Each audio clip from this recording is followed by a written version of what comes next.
So this is going to be an instructional video on a Fleurette 60LG 2019 plate. First of all, we're going to go around the outside of the vehicle and then we will go into the habitation area and cab area. Just so you know, this vehicle is in the middle of pre-delivery inspection, so has yet not been valeted internally or externally. So first things first, I'm going to show you how to release the bonnet. This is just in case you need to get access to either jump start the vehicle or get access to fill up any other fluids.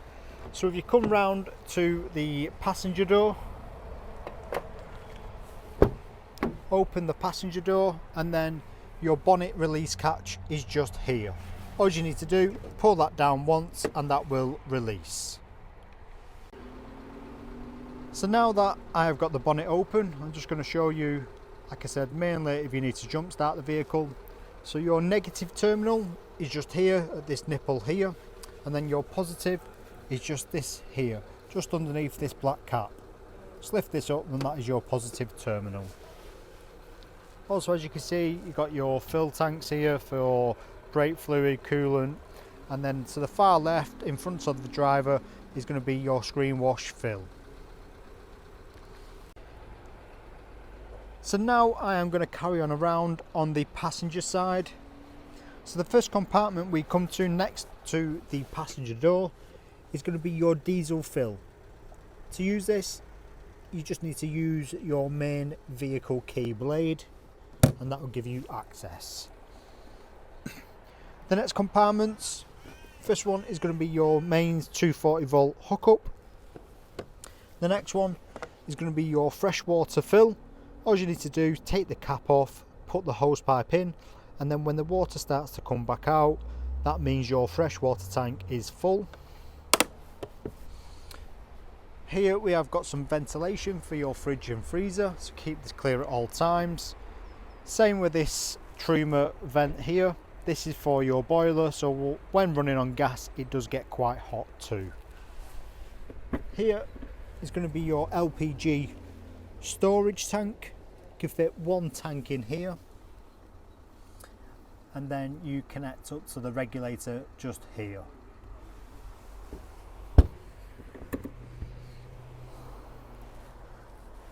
The last compartment on the passenger side at the rear is just going to give you access to the garage area. You can access this internally under the bed as well. I'll just show you this as well, because you can either access it through here or again under the bed. But just down here underneath, it's hard to show, but just in that hole here is going to be your boiler frost protect valve. That is if you want to drain all the water out of your boiler. I'll show you that internally because it is a bit easier to show because there's no light in there. And then as we carry on around the vehicle, now we are on the driver's side. So the first compartment now is going to be your toilet cassette. I'll just open this now, like so. So here, as you can see, the toilet cassette is securely into place by this blue clip here. To release this, lift it up and then pull towards you. To drain your toilet cassette or empty / clean, twist this nozzle out here, take this blue cap off here, and then you'll tilt up, put your thumb on this button here, hold the button in. This will just let air into the cassette. I'll do this now because we've got some water in from testing. But if I hold the button in, it will let air in so the fluids flow out evenly. Also, you can open this blade here.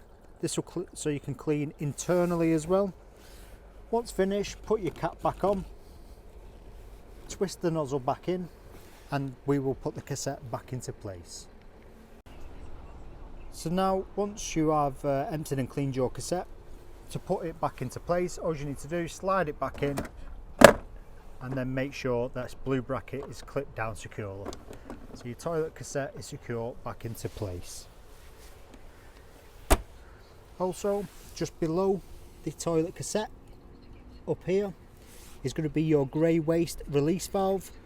All you need to do is then twist this to the right, quarter turn, and that will then open the grey waste, and then to close, quarter turn again.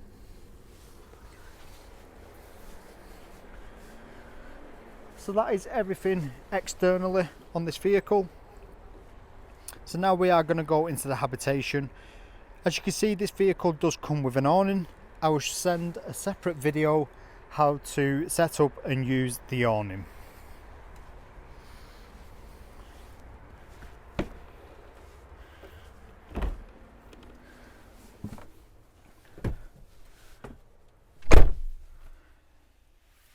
So now I am in the habitation area. So as soon as you come through the habitation door, to your right is going to be your main control panel for the habitation. So currently I've got this switched on. I'll just turn this off now. Right, now I'm starting from scratch. So to turn this on, just tap the screen and it will light up. Tap the screen, it will light up and power on. To turn the lights on, just touch here. Next one is awning light. Next one is water pump. Only turn your water pump on when you have got fresh water in. You don't want to turn this on dry because it could burn out the motor in the pump.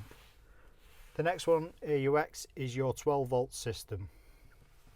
And then these arrows here, you can just go through some of the settings to check your levels. So your habitation level on the battery, your vehicle battery, you got your fresh water, your wastewater level,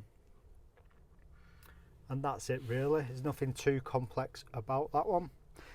Below this we have got your Truma heating and hot water control. Again, I will send another link on this control panel itself just to show you the settings of how to switch it on and use.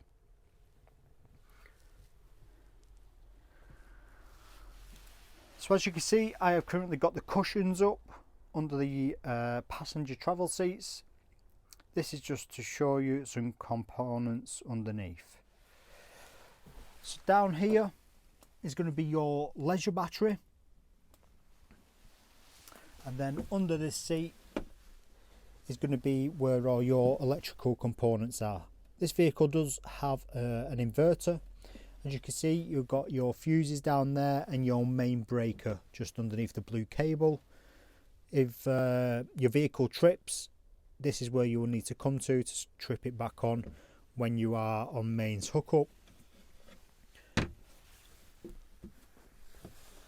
Because this vehicle does have an inverter, the white box there, which is switched off, if I switch that on, that is then giving me power to my 240 volt sockets around the vehicle without being plugged in at campsite. Just remember, when you are using 240 volt, you are probably going to drain your battery faster because some of the appliances do pull a lot more power. And then to the right of that, the red lever, you can switch this off or on. When you switch this off, this just stops the power coming from the leisure battery into the habitation. So you can just isolate that if you want to. Most people do leave it on because then your leisure battery is being charged by the solar as well.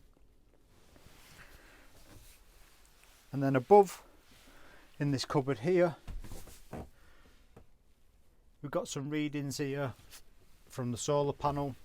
You've got your solar control to the left, and then the black box here is a Wi-Fi box which a previous customer has fitted. There is a power rocker switch just underneath to power this on for Wi-Fi. You'll probably just need to get another SIM card and put a SIM card in from your phone provider for this. And then under the floor here, under this compartment, you'll have access to your freshwater tank. The reason you need access to this is to use this bung here. So you need to put this bung in when you are filling up your freshwater tank so the water doesn't drain out. It's hard to show, but there is a little, see the drain plug there. Just need to put the plug in there, fill the freshwater tank up, and then when you are ready to drain, all you need to do is put your hand in and pull this bung out. That will then drain your freshwater tank from full.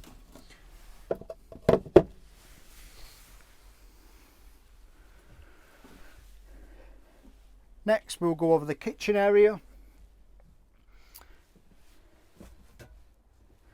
You've got your sink here. On your tap, got hot and cold. Once you've got to campsite, or if you've been off grid for the night, once you've filled up your fresh water tank, to prime your system, to make sure there's water coming through, you just need to open the tap and then turn the pump on at the control panel. You'll hear some noises. The water will eventually come through on the cold. Once you've done the cold side, move the tap to the hot side and then wait for the water to come through on the hot side. It's not going to be hot straight away. The water is going to fill your boiler up first. Your boiler holds around 10 litres of your fresh water. Once that fills up, you can close the tap and your system is primed. Then if you want to use your hot water, you just need to turn your hot water on at the Truma control panel and select the source that you want to heat up.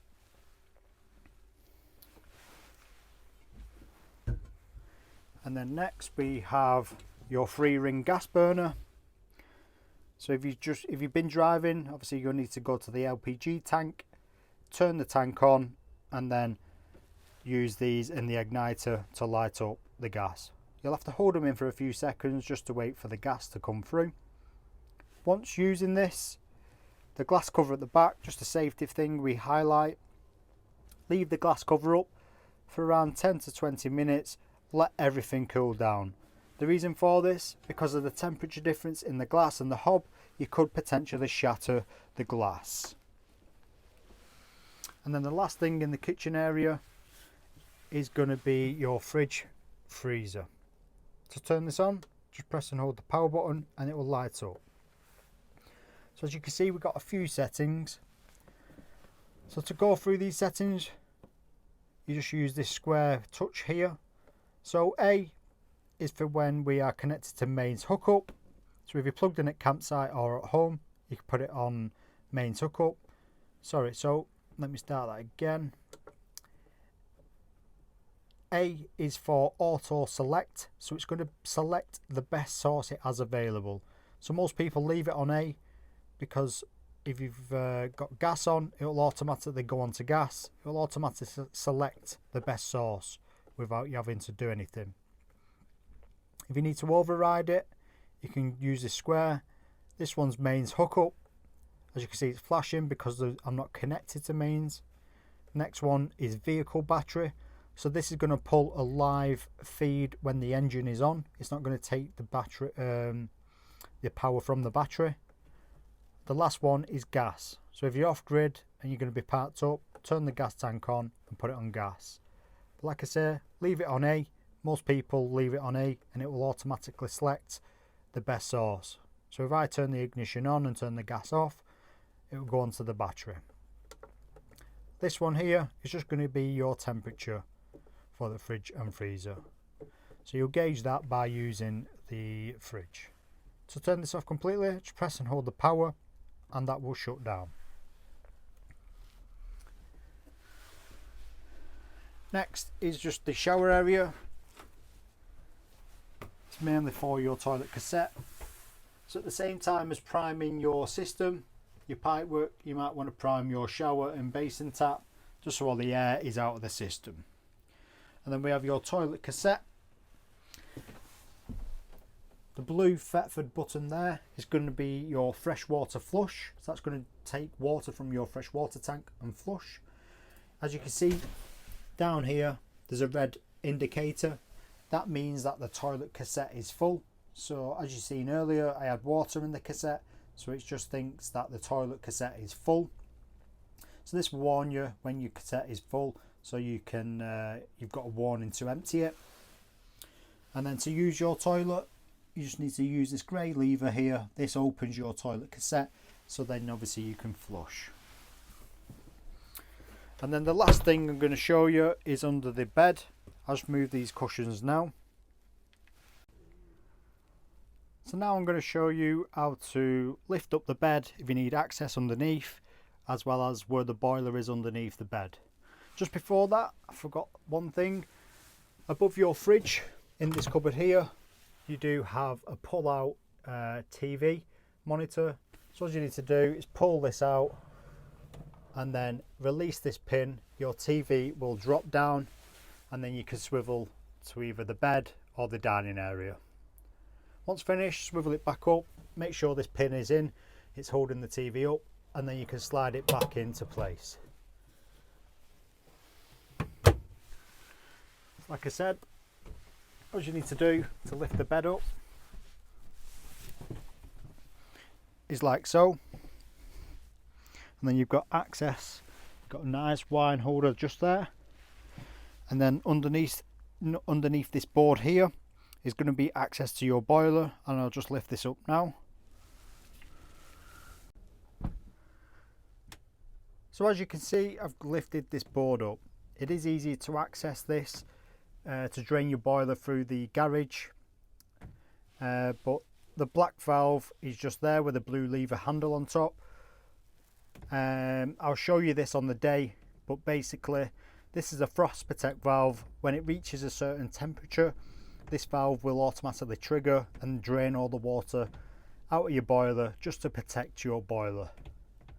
But not only that, if you do want to drain your boiler from all the water to put the vehicle in storage, you need to open this black valve, which I'll show you on the day. Also under here we have got internal gas shut-off valves. If one of the appliances goes faulty, you can isolate one of the appliances and still use the rest of the appliances.